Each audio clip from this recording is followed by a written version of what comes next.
This is an international podcast transmission. Is anyone out there? If you're listening, you've reached the No Fixed Agenda podcast.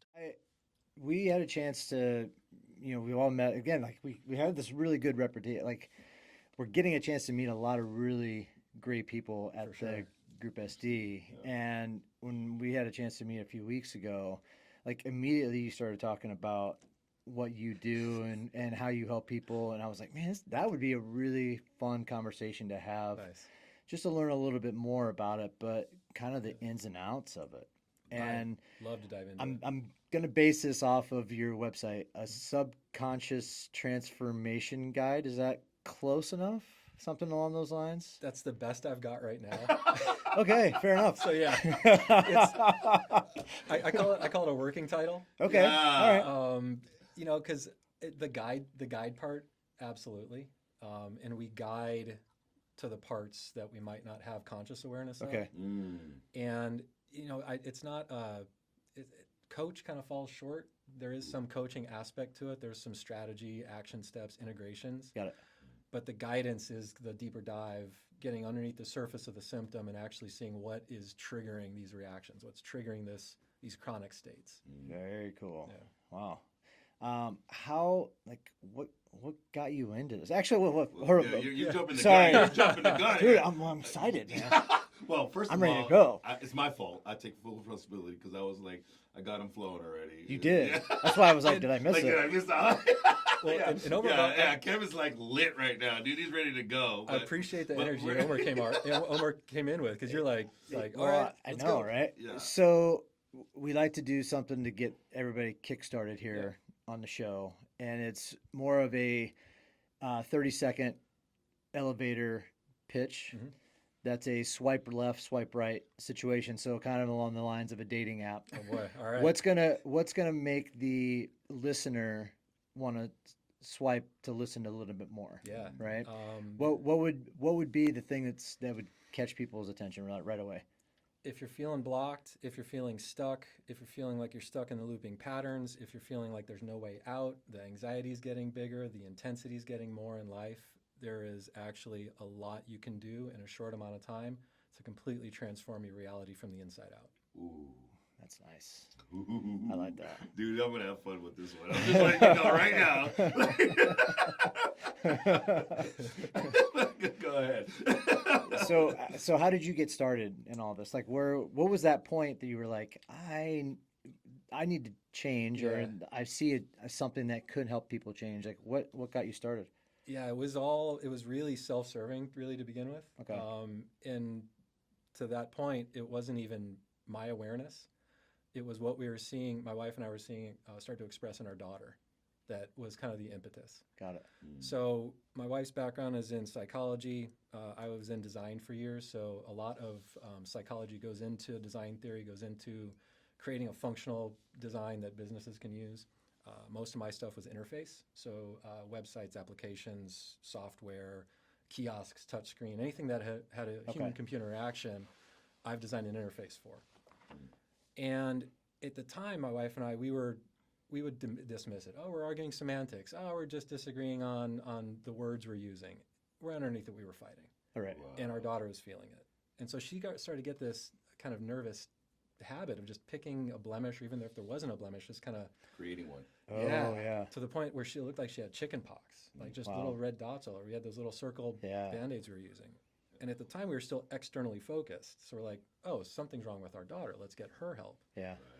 As fate, the universe would have it, and doing this work, I found there are no mistakes, there are no accidents. Everything's happening for us all the time. Right. Wife's friend was seeing a Western MD who also practiced a form of subconscious inquiry and intervention. She was getting great results, so my wife took our daughter there, and it took 1 or 2 muscle tests. So we're using muscle testing to see where we are with resonance in the system. So if we're resonant to something, the system is strong and integral. If we are not strong to something, if it's something we don't believe or isn't true for us, our system is in dissonance, so it's a weak response. So using this approach to get underneath, like to find the answer, it only took 1 or 2 muscle tests and a 7-minute conversation with this doctor for our daughter to connect with. I get anxious, and when I get anxious, I do this. And the reason I'm anxious is when mom and dad fight. And so the doctor asked our daughter if she could wait in the waiting room. He turned to my wife. He said, "She's fine. You two need to do the work." And so that's what jumped us into this. And we were at that point where we both were like, we're not happy in this. We're both dedicated to each other. We don't want to have any kind of dissolution to our relationship or marriage, but something's got to give. Like, we can't keep butting heads the way we're butting heads, because, I mean, it was like, us aside, it was impacting our daughter, and that was the biggest thing for us. How long ago was that? So that was like 2014, 2015. Okay. So our daughter was like elementary school age, and both of us were in our careers, but there was this like undercurrent of what I call dis-ease, where it's just this dis-ease going on, and it starts manifesting and expressing in different ways. When we got underneath the surface, my core kind of wound was a feeling of unworthy or worthlessness. And it took some time to even get to that understanding. What we found with my wife was hers was a feeling of unloved or unlovable. And so when you put these two components together, it's a perfect storm of, not understanding what each other's saying, not hearing each other, not being able to give the other person what they're asking for in the moment. And we're just living in our old stress responses, the old patterns that we grew up with from our early childhood. It's like almost automatic patterns, right? Where you're just like, these are the behaviors, these are the thoughts, these are the things that I know how to pull from on a daily basis, and then on an hour-to-hour basis, this is what I behave. And so you don't realize it until there's a disruption, right? There's a block, right? Yeah. And so, and it's funny how even I say coach, right? Because I'm a coach, totally. but even as a coach, you see this in movement patterns. Yeah. You see this in movement patterns alone, right? Yeah. So you tell somebody to squat, and they're like, they bend over, and you're like, no, I need you to lower your behind to, it's like, like, no, like, yeah, 100%, right? So huge parallel for that is when we're looking at transforming a belief. And it's amazing. It can be something as simple as I can. Wow. Or I welcome changes in my life. Ooh. We haven't even started a process, and we'll just connect with what the right belief is. And some people start emoting right away. Sometimes people start crying. Right. And if it's something we're really blocked on, to your point, it's like, no, describing how to get into the squat. And I've experienced this in my own process where I've been the recipient, and it'll be a positive belief. I'm like, yep.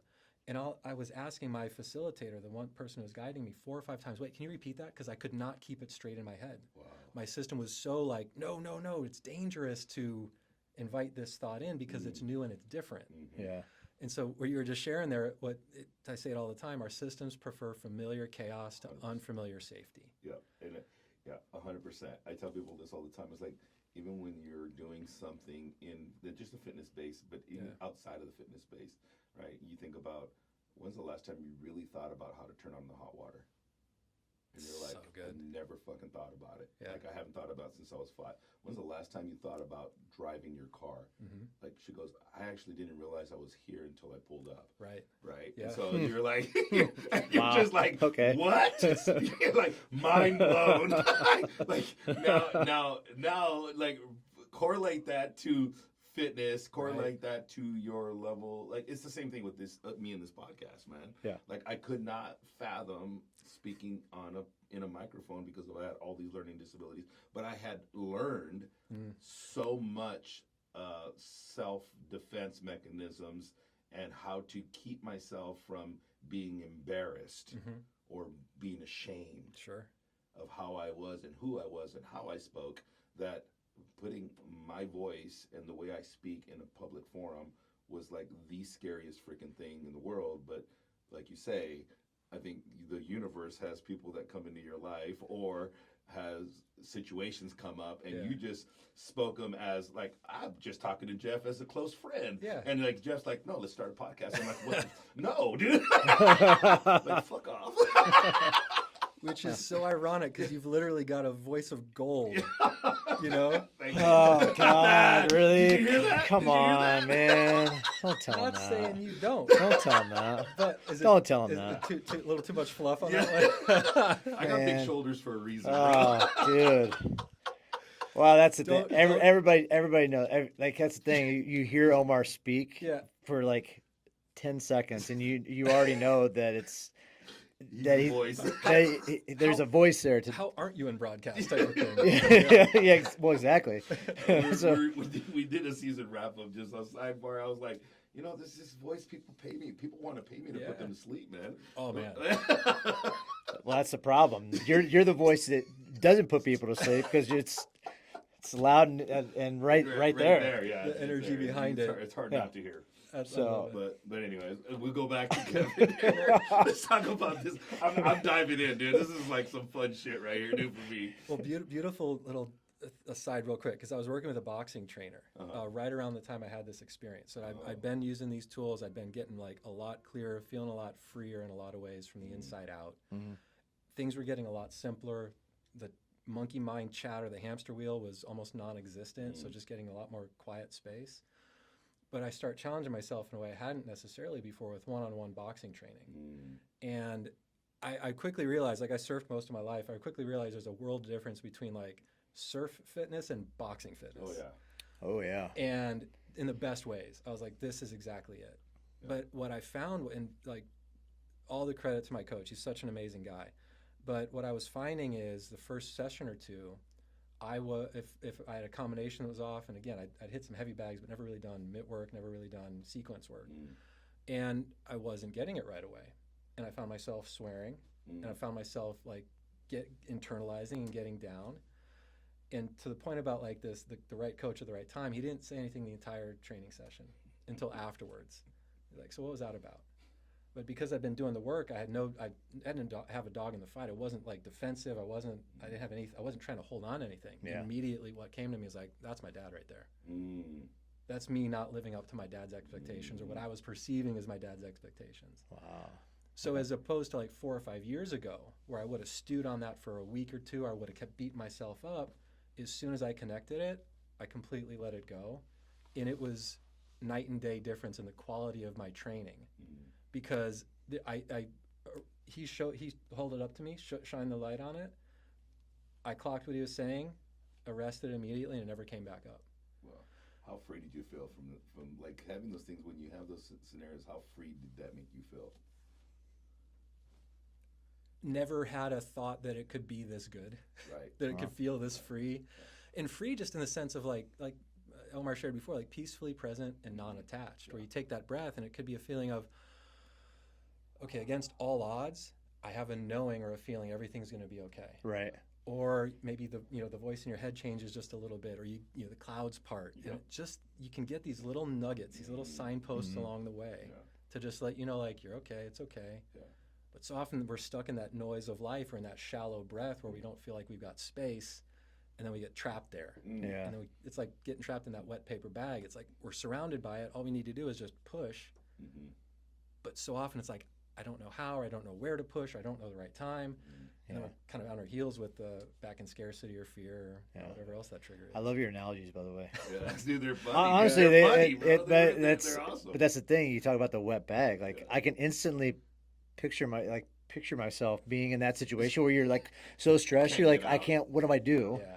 And all you have to do is just push, right? Like your analogies are spot on. Thanks, man. I asked that question about freeing because in rehab, you know, one of the things that I learned, like I grew up with so many limiting beliefs, and my therapist at the time, he's like, well, you know, it's like the lid's off, Omar. He used to tell me, he's like, what do you, and I was like, I never understood what he was talking about. Like, what do you mean the lid's off, bro? Like, there's no lid around me. Like, there's nothing I, like, I couldn't visualize it. You were literally thinking, Like, what? I'm not in jail right now anymore, man. Like, the cell's door's open, dude. What are you talking about? I'm not wearing a hat. Yeah. He goes, the lid's off, man. He's like, I go, what do you mean? He goes, you know, it's okay for you to jump a little higher. Wow. And I was like, holy shit. I was like freaked out, man, because I immediately started crying. Because I was, you know, my whole life I was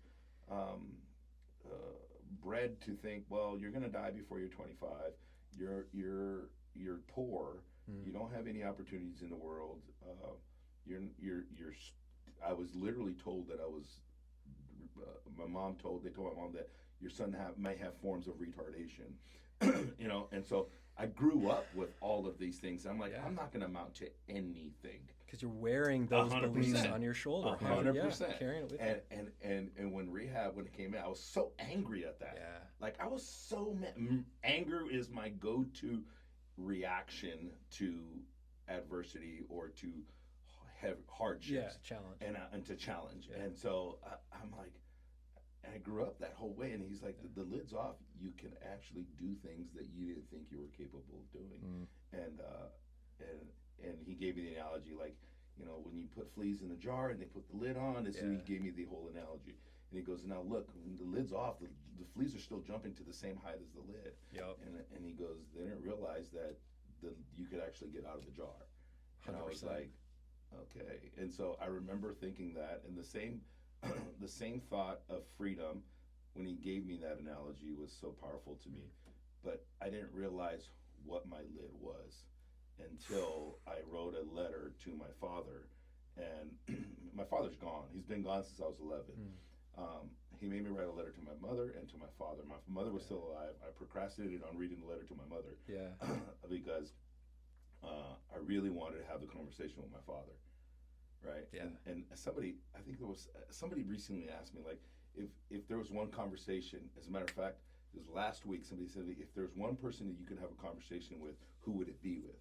And I said, my father. Absolutely.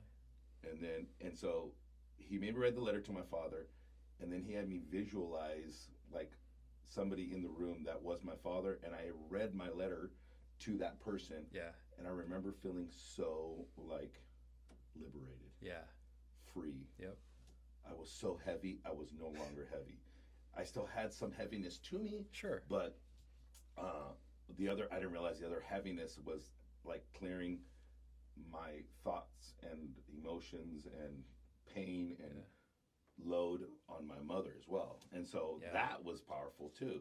And so that created so much love between me and my mother. There were still things that we had to work around and navigate through, but for the most part, I felt so light. Yeah. And I always, what I say now is like, and I heard it on a podcast, somebody said, you can do all the plant medicine you want, you can do all the journaling, all of the inner journey you want. You really want to see where you're at in your self-realization, self-development journey, go get an intimate relationship with somebody. Yeah.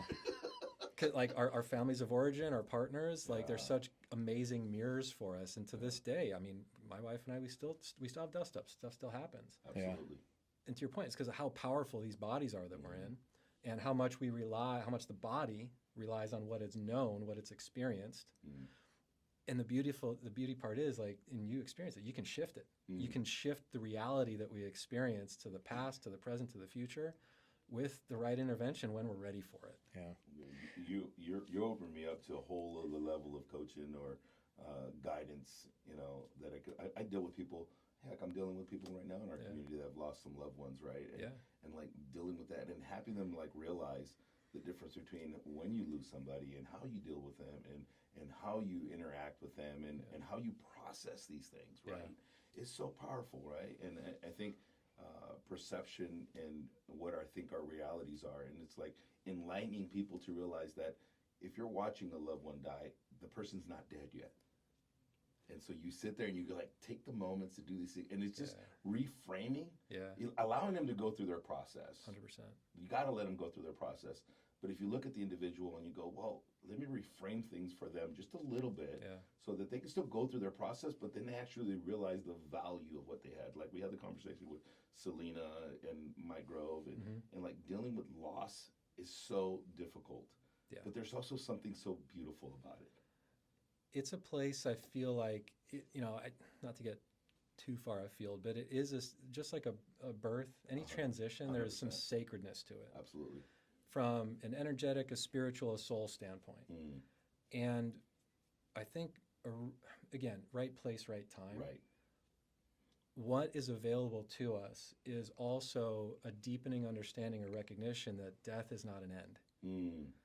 And I've experienced this in visceral ways, and I've guided clients to connect with kind of a deeper knowing or a deeper connection with people, with loved ones who've passed, or I call it transitioning now, because I don't feel like there's any finality to the inevitable journey we take. And, you know, I had an experience, I had a cousin that passed when he was really young, had some really visceral experiences where I didn't cry at his funeral. And our daughter was really young at the, no, was she? No, our daughter wasn't even born yet. But I'd gone out to the car to grab something. And I just kind of like you shared where you had that moment of like looking up and finally you had this breath. I took that breath and I looked over because I felt him right on my right shoulder. And I looked and there was nobody there, but it felt so familiar. That was almost like the thing that allowed me to release. I had this big cathartic cry and it felt so good. And I had this knowing, I was like, he didn't go anywhere. He just went everywhere, so to speak. Right. You know? Yeah, that's so cool. So I want to. We can get Omar on tangents here. So, so I want to get everything away from you because this conversation is not about you. Okay, buddy. We're talking about Kevin. I'm reading his book now. So I want to circle back around to your daughter. You and your wife figuring out that it was your guys' issue and not your daughter's issue of like what's going on with her. Yeah. That leads you into where you're going now and the path that you're going. Like I'm quite interested in the fact of where do you even get started with this? Yeah. Right. You've now learned, okay, this is a husband, wife, mother, mom and dad issue, not a daughter issue. Right. Totally. So from that point there, where do you go and say, oh my God, this was, okay, I get it. Yeah. How does that lead you into where you're at now? Because that is it's got to be an interesting story. Because this is not just something that you just like. Oh, one day you're just going to turn right around. I'm like, this is what I'm going to study. This is what I'm going to do. Like, what is this process and transition of getting into it?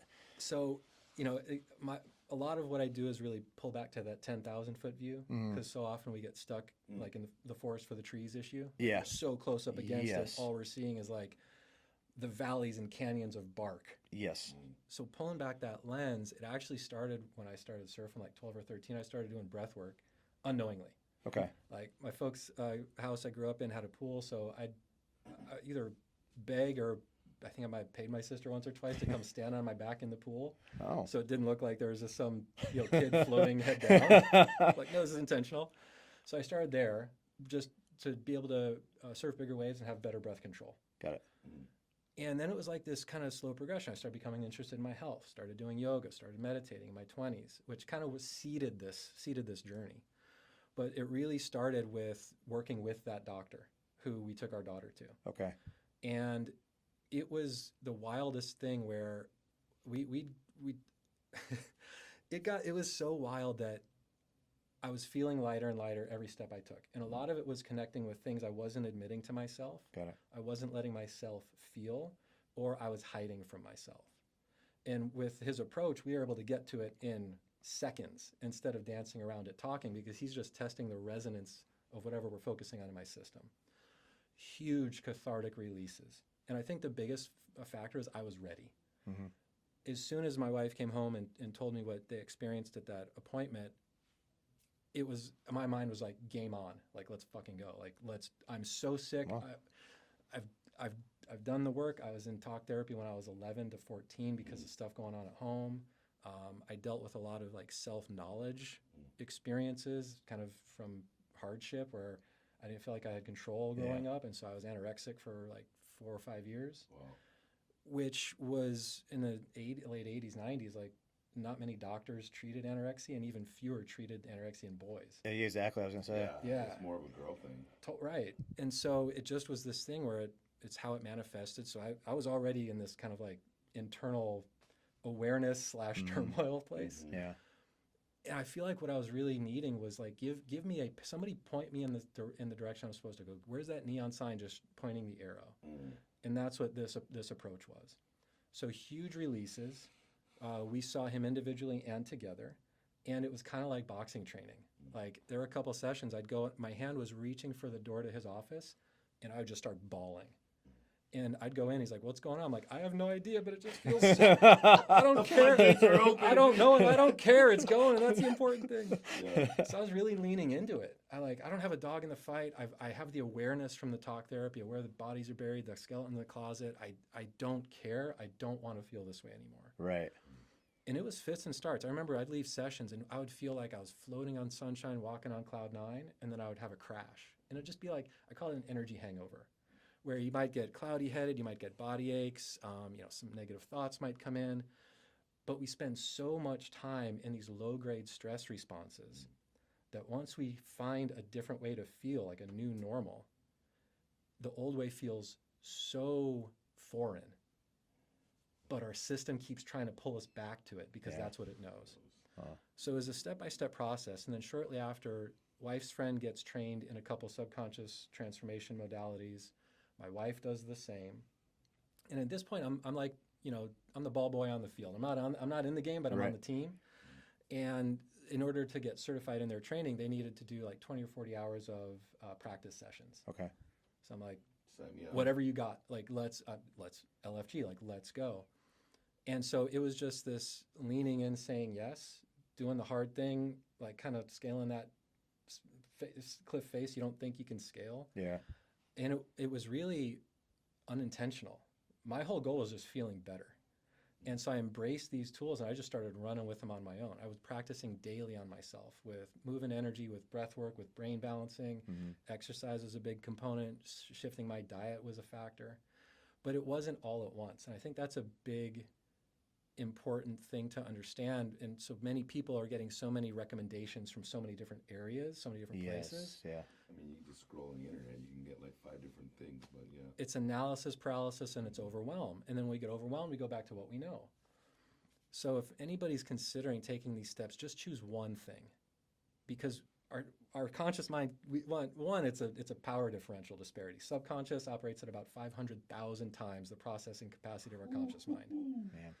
So we can't, and it's like we're trying to outthink a supercomputer with an abacus or a pocket calculator. Yeah. So I'm like, well, what am I even doing listening to anything going on up here? Right. And again, a lot of mine was like research and then practice. So come across some research that suggests about 85% of our thoughts on any given day are going to trend towards negative.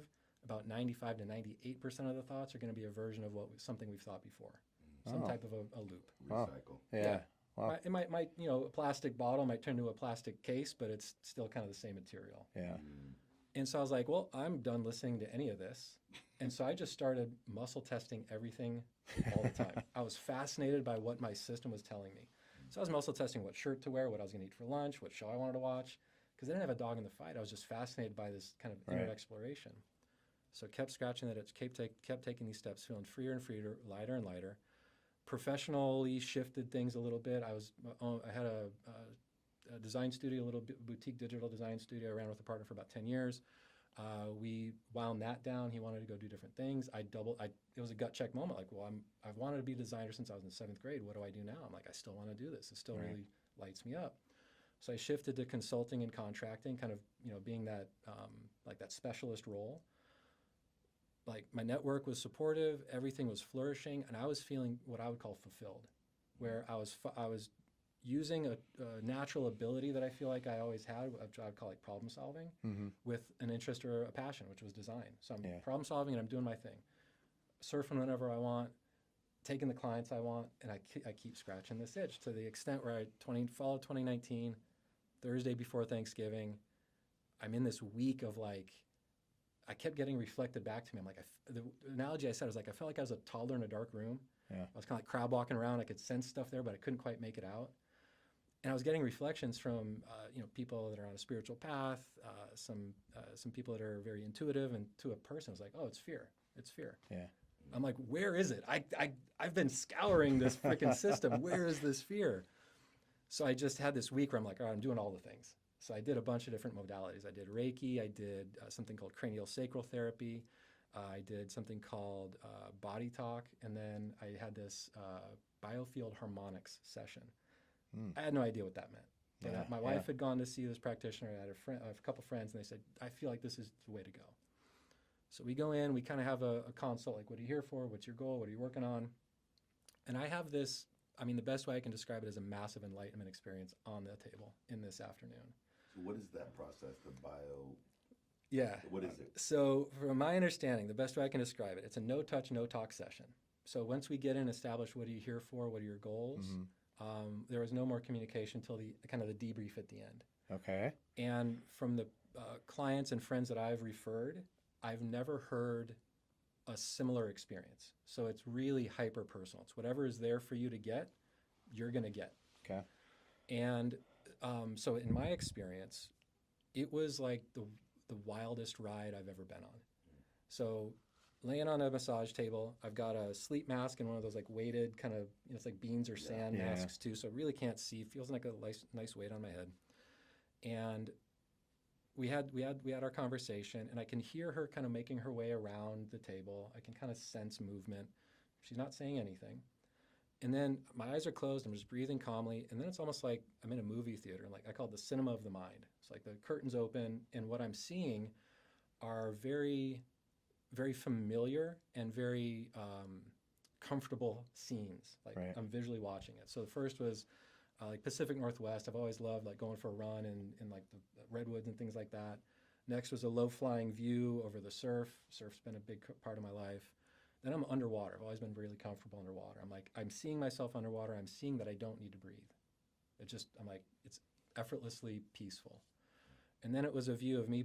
It's a home movie I know I have, but it's the same kind of thing as if I'm in the scene playing soccer with a friend when I was like 5 outside of my parents' house in Penasquitas. And so then the scene goes dark, and then a supernova goes off in my head, is the best way I can describe it. Completely blackout mask. I'm squinting because the light inside my head is so bright. Wow. And then I just start this like laugh, cry, laugh, like body racking.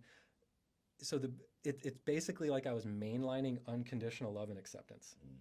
I hate that it sounds kind of like woo and cliched. Yeah. It's the best way I can describe it. So imagine if you've seen Scarface at the end of the movie, instead of that mountain of coke that Tony Montana has, that's unconditional love. I was mainlining that mountain of unconditional love. So it was just this like roller coaster of energy. And I feel like my physical body couldn't quite hold it all. So that's why I'm like kind of, I'm crying, I'm moving. And then things settle, and then the voice in my head changed.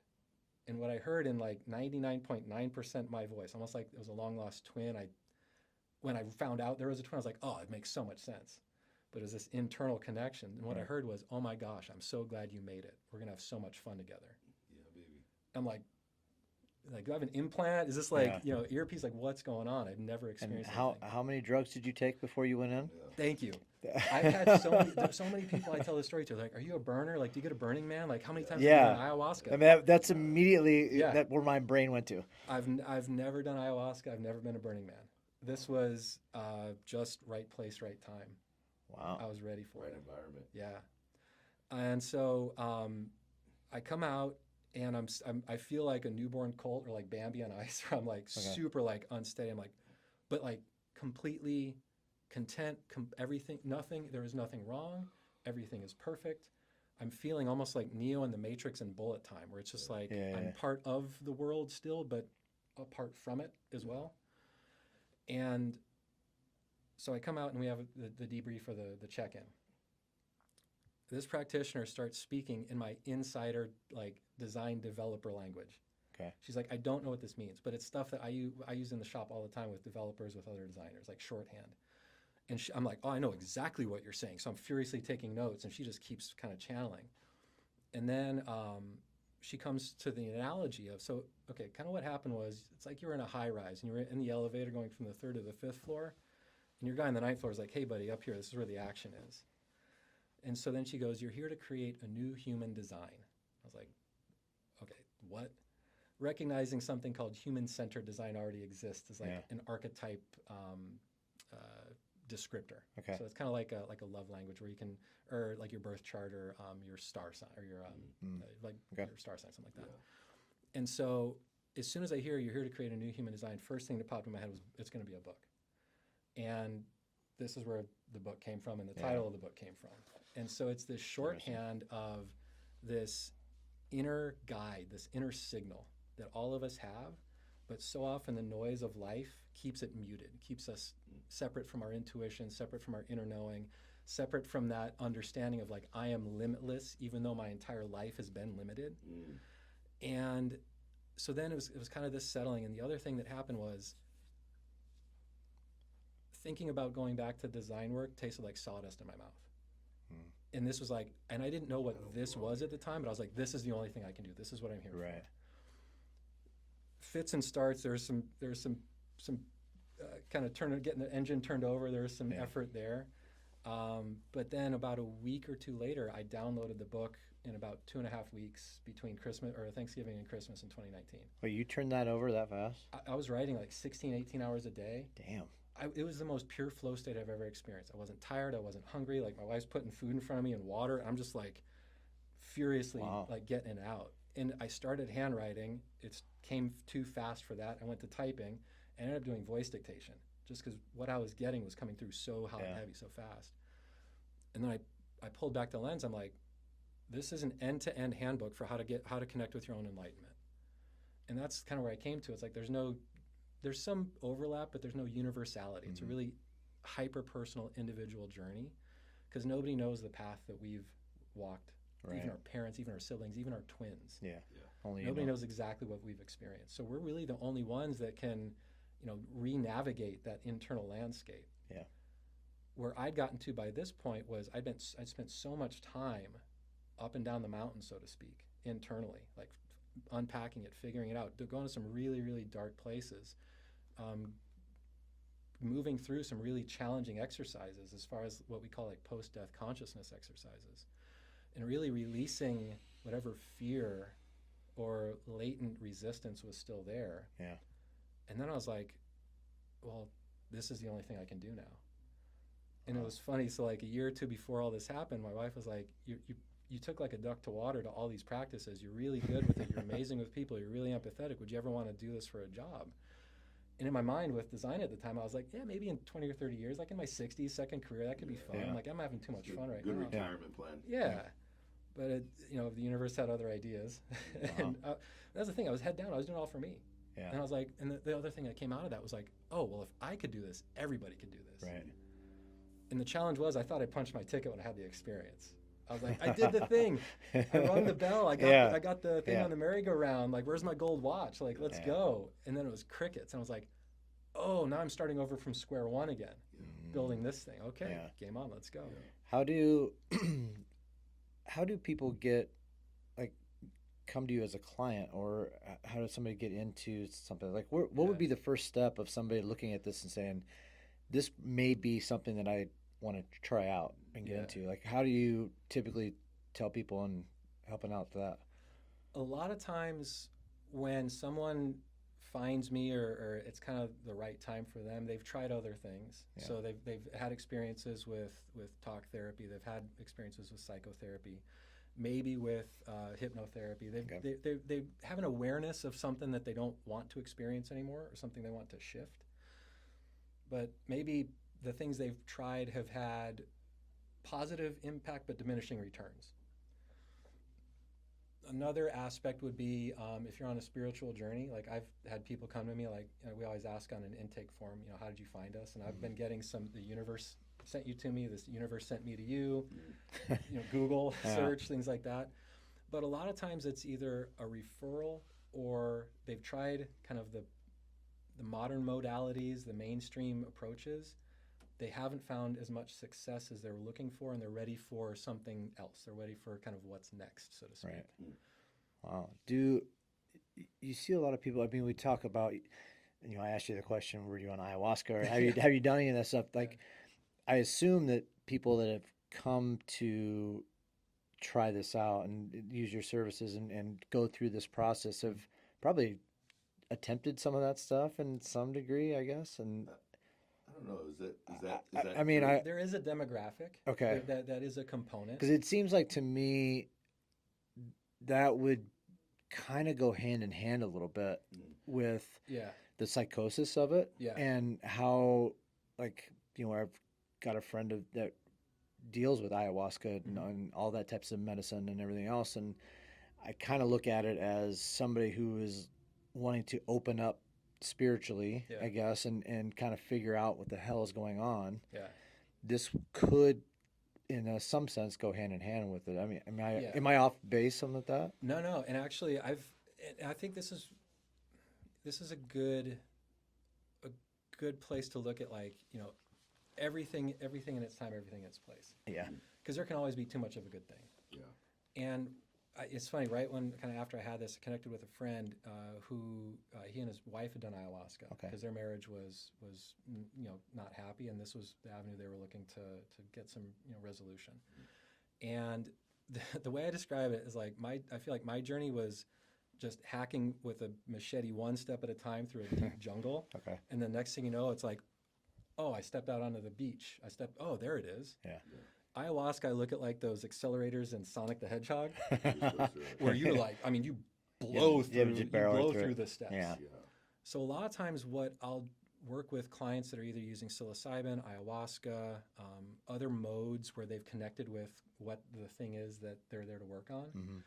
is sometimes with a plant medicine journey, you can get the understanding and the awareness and the ahas, Mm-hmm. but not completely release all of the entanglement Got it. of what's there. Okay.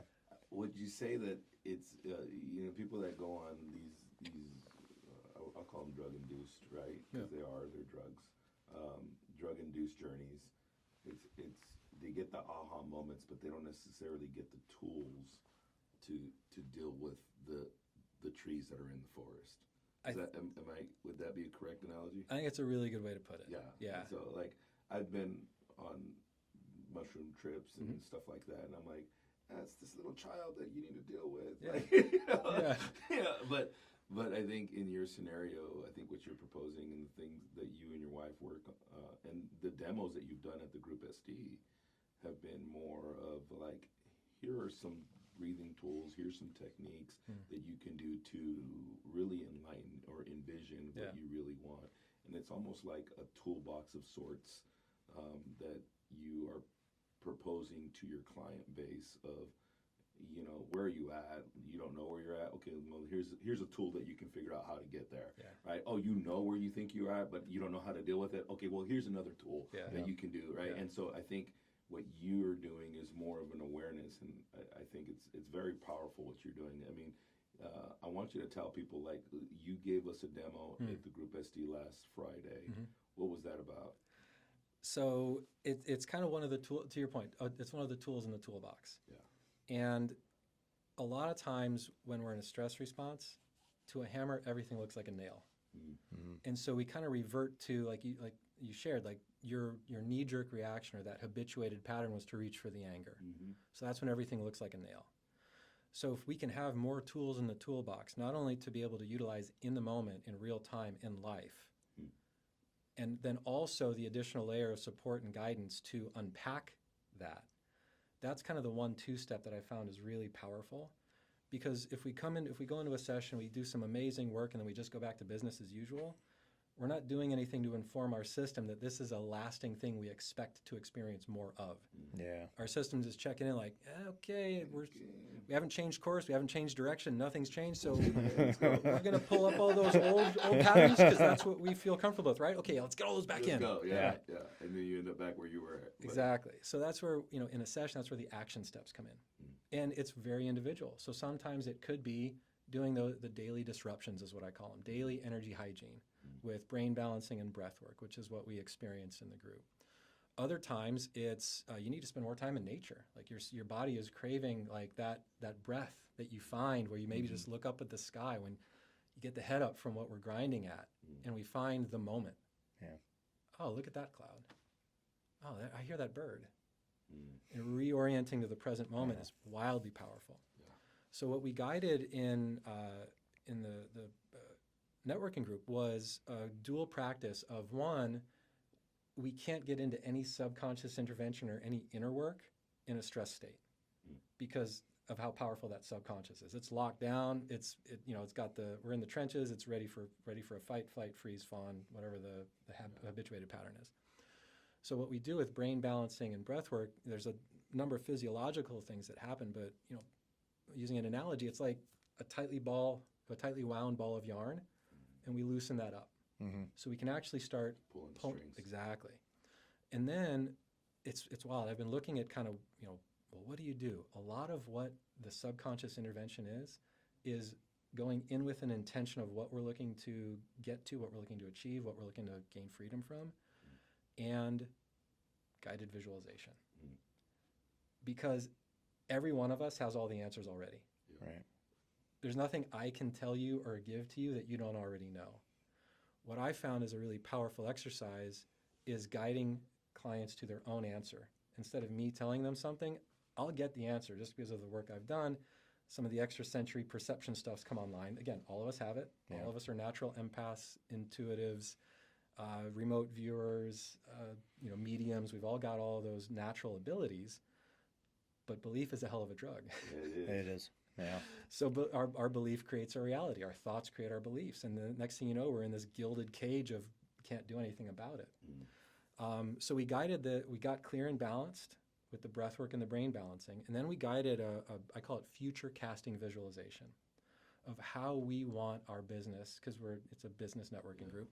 Whatever our individual business is, just kind of pre-game what we're expecting to have happen.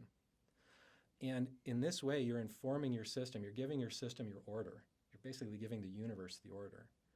And from a quantum standpoint, that is really the approach of creating an inside-out transformation in life.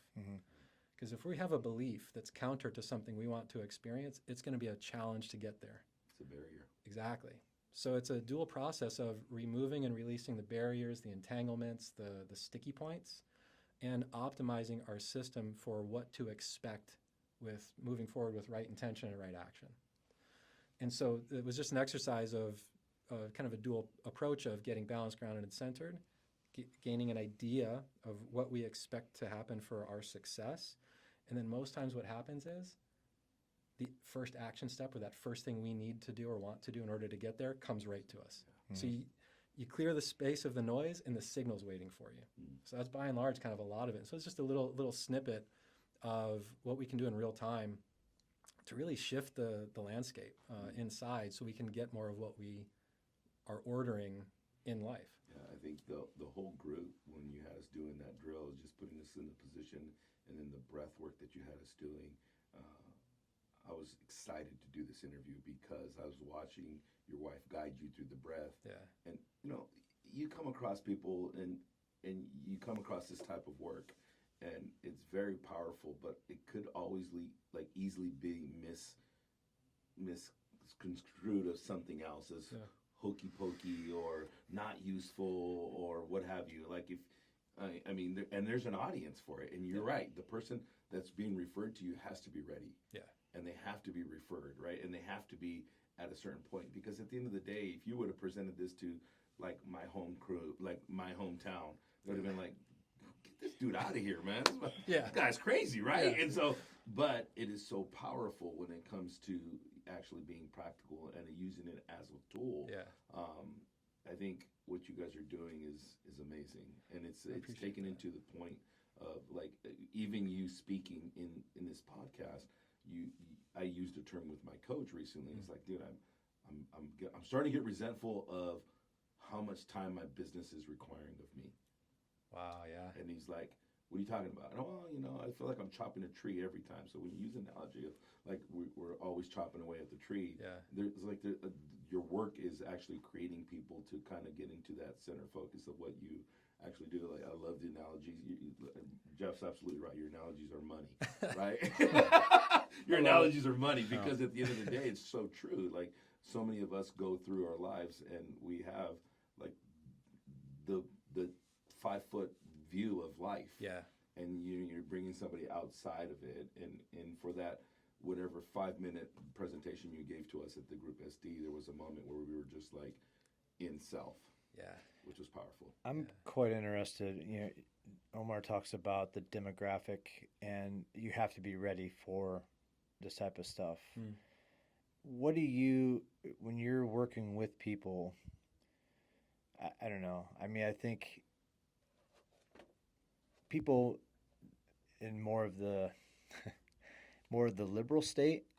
Yeah. We're political now? No, maybe, but not really. I look at it as somebody from the South or Midwest Yeah. that's Mm. a little Yeah. bit more conservative It's in like the a cultural mindset thing you're Yeah. talking about. Yeah. versus somebody who's a little bit more in the open-minded liberal state of mind. Like, Yeah.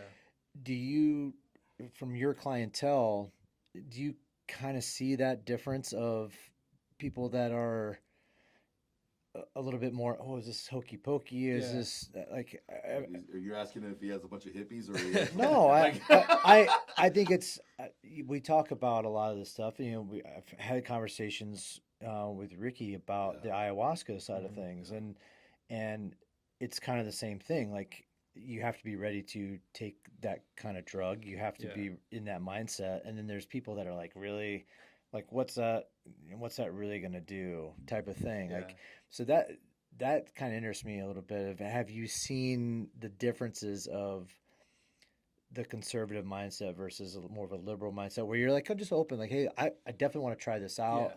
or oh my god, this is definitely, what is this guy talking about? Oh yeah. And maybe my question is like too generalized, I think, maybe. But And I think what No. you're trying to say is like, what is the natural what is the, like Yeah. the common demographic that you get Yeah. as client base? and I to add on to that, it's, are you working with people that are, in the business mindset trying to figure that shit out, Yeah. or do you see it mostly as a life goal of, hey, I got some shit going on in life. Trauma. Yeah. I got trauma that I need to deal with. It doesn't have anything to do with business, and maybe it's both sides of the coin there for that. But We're getting into one of my favorite sayings, which is yes and.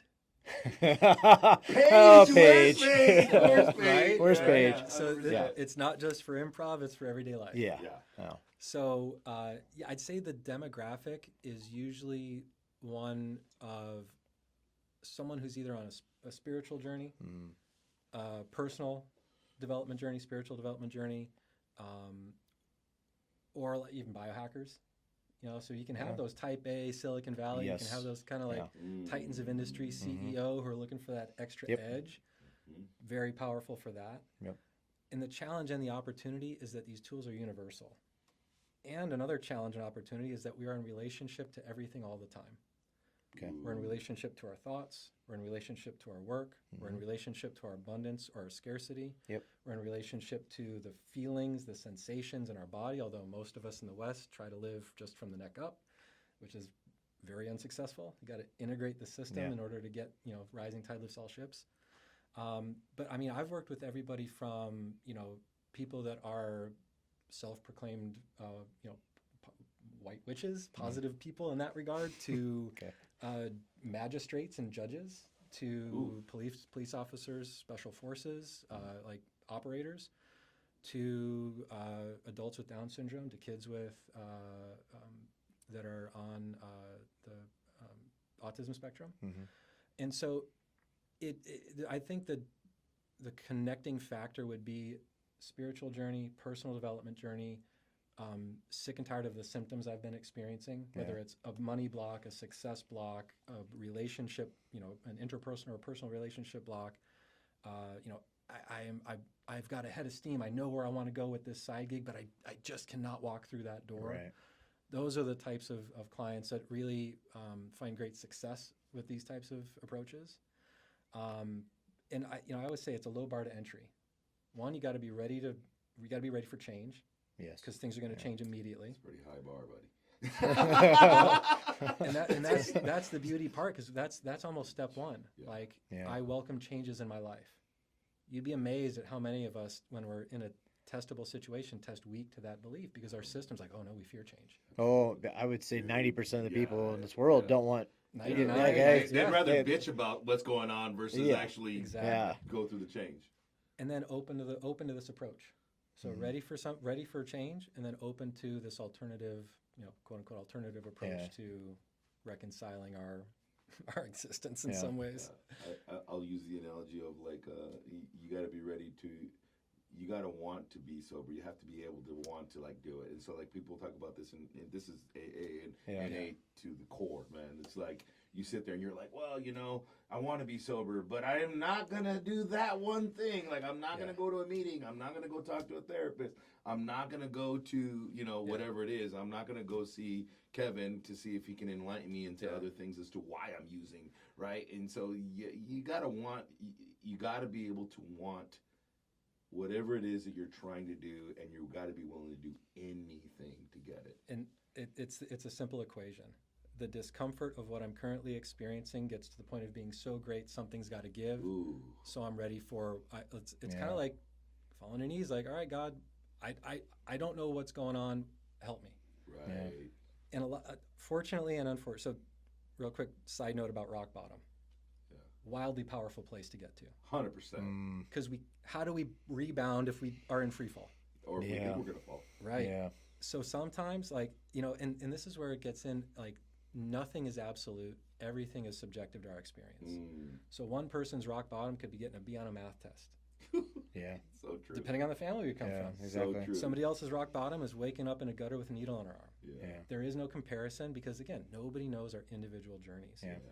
And so it's just this place of readiness and openness to, I'm ready for something to change, and I need it to change right now. Yeah. Because it does, I mean, like from the drop, word go, first session, you're going to be moving a lot of energy. You're going to feel way different stepping in and when you step out. Yeah. And then it's like game on. Like what's next? Let's go. How good can this get? How good can this feel? How much can I expand? How much can I step into that powerful sovereignty and freedom and self-guided, self-directed life that's just waiting for me? It's been right there the entire time. You know, I'm getting a vision of, dude. Like, you know, that movie Limitless. It's like what you're doing is like like taking that freaking pill. That's and 100% it. You're like, the lights turned off. Yeah. Like, you're figuring out equations that you never thought possible, right? Yeah. And so I think that's the envision. I think Another get good with analogy. That's good. Right? It's Absolutely. like you're sitting there going, "Wow, it's free." Like, so as you're talking, I'm correlating to a lot of what you're explaining, and the feeling that you get from the work that you do is like that sense of freedom, that sense of empowerment, that sense of whatever it is that you're trying to go. There's nothing. It's hard to sit there and say, well, who's your demographic, man? Who's your client, Kevin? Like, well, and that was my challenge. Like I said, right after all this happened, I'm like, oh, if I could do this, everybody can do this. Yeah. Right.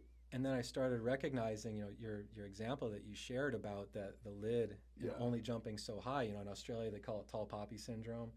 I've heard it described, you know, as like if we're the crab that crawls out of the bucket, it's not our job to go back down in the bucket and convince others they can climb out. It's our job to stand in that freedom and be like, y'all can do this. Yeah, and that's what you're doing. I mean, to me, because that, again, if we're summing up everything that I connected with, is that we've kind of had it backwards. We feel like the human condition is this strife and this struggle and this turmoil and trauma and hero's journey.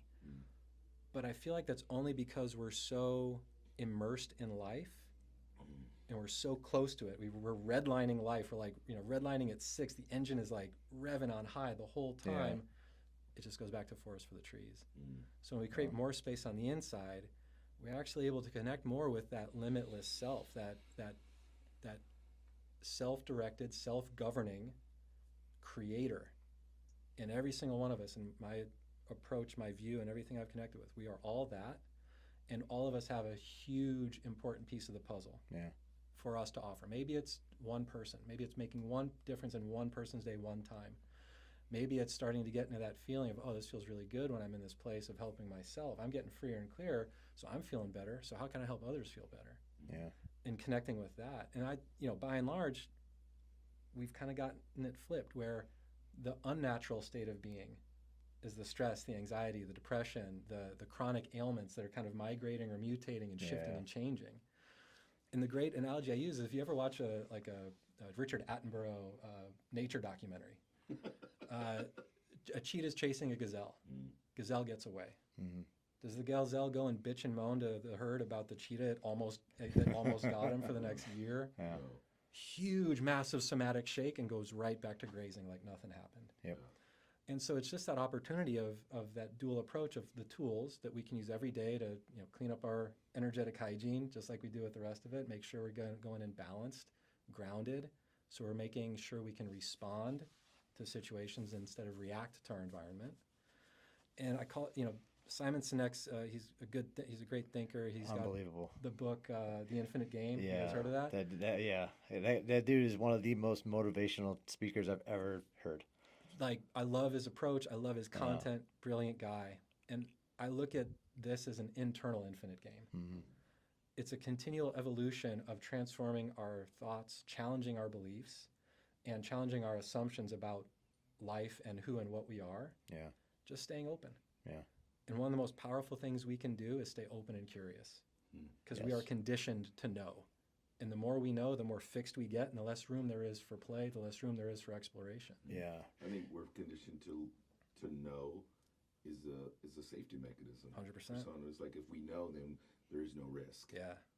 And so you get to a point where you don't know. I mean, we've talked about entrepreneurship journey here. Yeah. And I mean, you're talking about just your journey. We're talking about you, and it's kind of it's scary as all hell to think about that. And it's all connected. Yeah, absolutely. It's it's the macro, the micro. It's like the Russian nesting dolls, where as above, so below. Yeah. I'm kind of curious, and this will be one of the last questions I ask. I from a business perspective, and Omar and I have had conversations with other guests about this. Like me being a event producer and being able to see and build something from scratch and what the final product is, on race day, and Omar working with somebody who's just coming in the gym and getting a deeper squat or getting a PR on something. I'm quite curious as to, like, when you start working with somebody and you can see that enlightened moment or that light bulb goes on. Like, how do you know your job's done? Like kind of, but Yeah. From somebody who's doing this to help out somebody and to as a business itself, like what is that, like what is that reaction that you get internally? You're like, oh my God, I like you're seeing that light bulb go off in somebody else. Like, Yeah. how do you One of the running lines that I've got is, you can't make this stuff up. yeah. And it really expresses, like, again, hyper individually. So my favorite thing is hearing the wins, but to me, it's not like a, yes, I did that. It's a, see, Yeah. it was right there the whole time. Yeah. So some examples would be working with a client who is really in duress, like really in an intense place of dis-ease. And so we had kind of it was an afternoon, it was about a 3 or 4 hour session. And it was just like, okay, you're in hell, I'm walking right through it with you.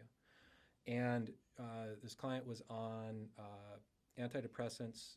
She was at 50% liver failure and high blood pressure. Wow. And they had taken, they gone to the hospital, so they had readings the week before we met. Go back the week after, liver enzymes are normal, 100% function. The high blood pressure went to normal, so not even pre-hypertension. And the day we had our session was the last day she touched antidepressants. Jesus. So it can be very, like, proof is in the pudding. Another client recently was wearing an Aura ring, which is like a biofeedback ring. Yeah.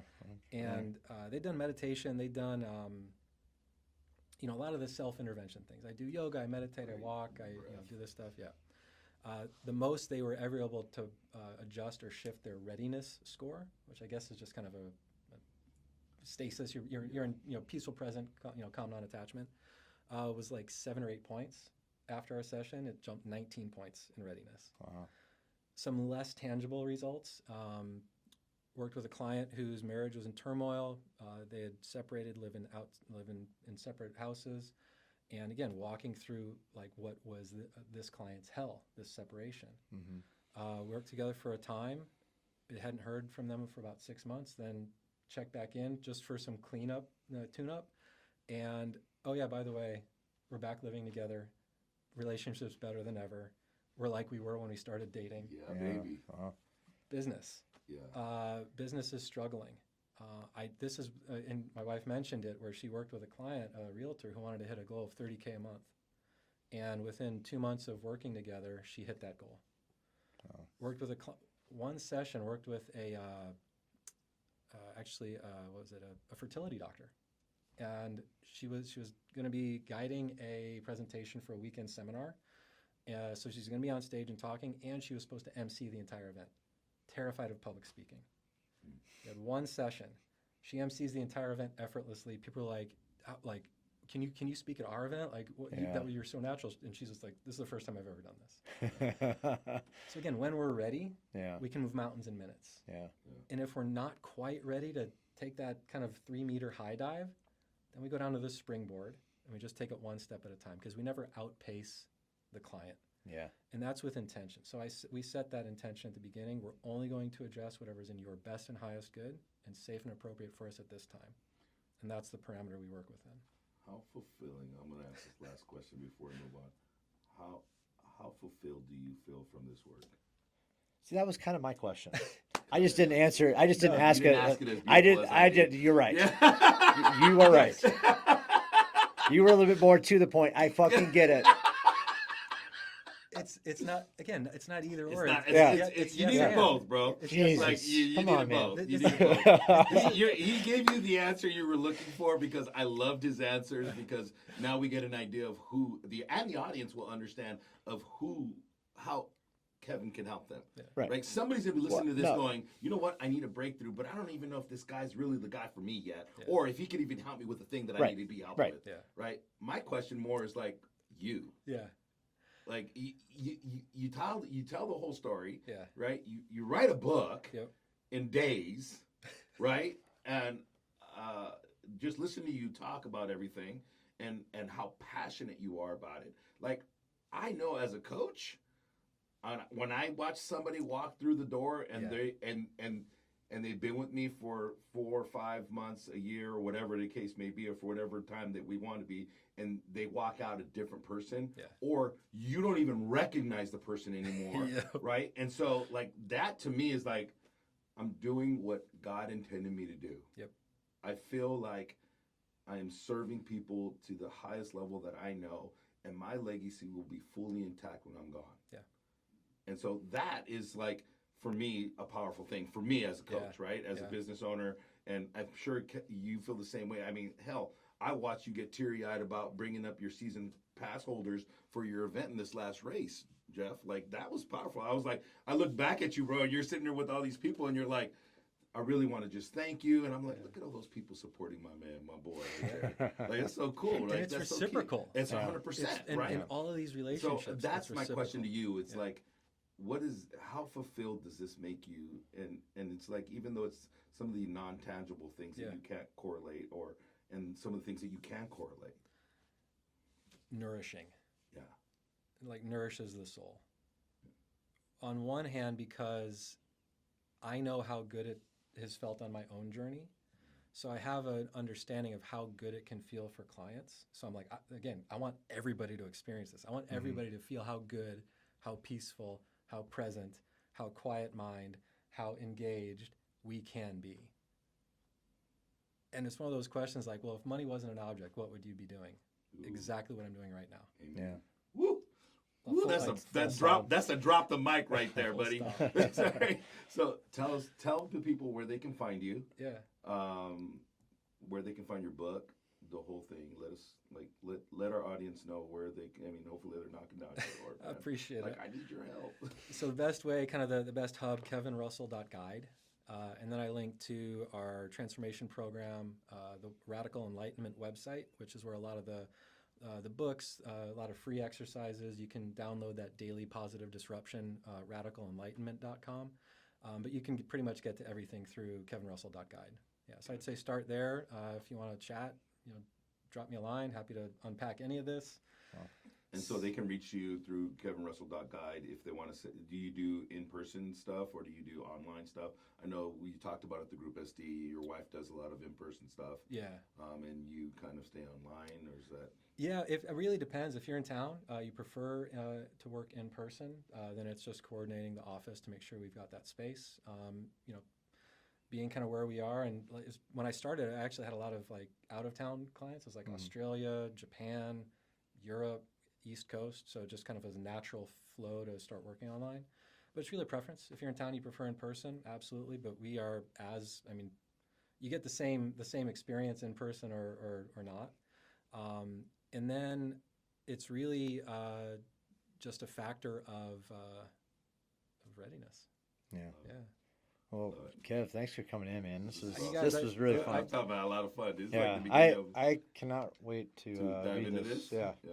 yeah. I appreciate And it. for I appreciate it. everybody This is an international podcast transmission. Is anyone out there?